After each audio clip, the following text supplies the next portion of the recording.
How do you compare this fight to all the other big fights you've had? Look, it's a massive fight. Don't get me wrong. It's going to be a massive fight, and obviously Kell is a name in the UK. Obviously wants to win this fight. But look, we're going to go in there and we're going to put on the best performance ever. Even though people might think it's a bit too late, I don't think it is.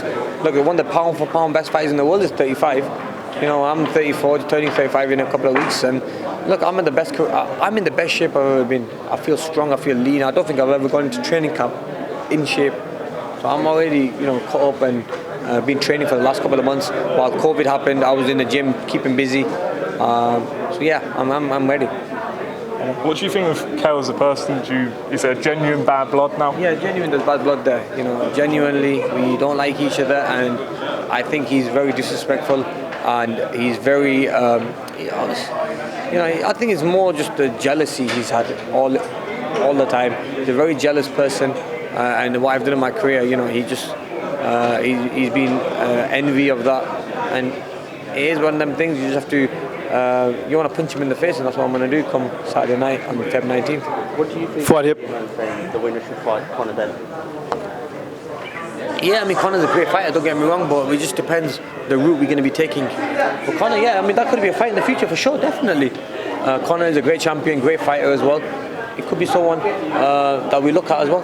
Where would you rank this win, along with Marcus Maidana's Judo? Where would this rank? No, I don't class it as that. I don't class the Kell Brook fight as a big win, like compared to the guys that fought in America, because I think this is more of a British fight more than that. So I class it as a fight that really is bigger than any of the big fights had in America. Fuad here for Boxing King Media. Amir, you labelled Kell a bitter man when you talked about the fame. Where did that originate from? I think this all originated from what I've achieved in the sport of boxing. Okay, fine, I do a lot of TV shows.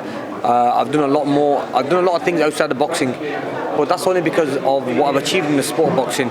Now, as a fighter, I've got all these biggest sponsorship deals, billboards. I've done like TV shows and stuff. And I think it's more, and that they come to me to get them deals done because I've done so well in the sport of boxing. Now Kell maybe he's not done as well as I've done in boxing. That's why he's not got them deals on the table.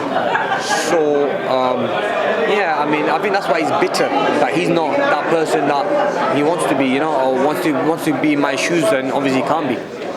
You also mentioned in the past how after you've taken losses, how certain members of your team might have left. Are you now cautious about who you have around in your circle and your team? Life, bro, it's one of them things where you have good and bad, and you just leave it to God.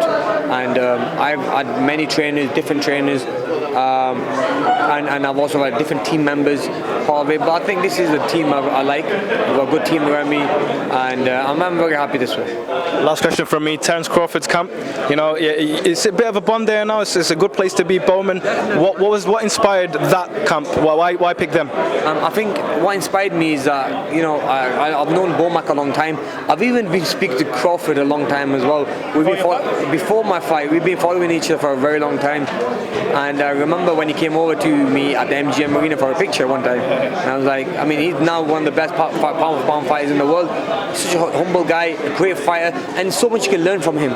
Sometimes by spending time with someone, for example, when I was with Manny Pacquiao, when it was with Andre Ward, I've trained with these guys, and when you train with the top guys, if you look at my career, I've always been amongst the pound for pound best fighters in the world. Yeah. And obviously it brings the best out of you as well, having the best coaching, having the best. So yeah, I think it'll bring the best out of me and make me the better fighter I am.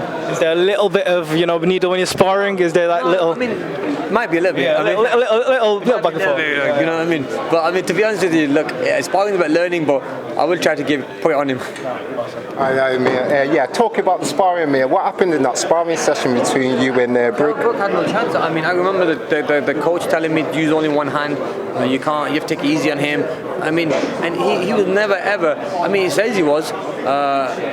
And I think Dominic admitted that he sparred Amir Khan, and he didn't mention the part where I battered him, but I mean, he mentioned everything else, that Amir's quick and he's got good shots. I mean, look, I got picked for the Olympic team at the age of 17, fighting men at the age of 34. And that's only because I I was beating people up, beating all the best fighters in the UK up, and then went to Olympics at the age of 17, being the youngest ever to win a medal for Great Britain.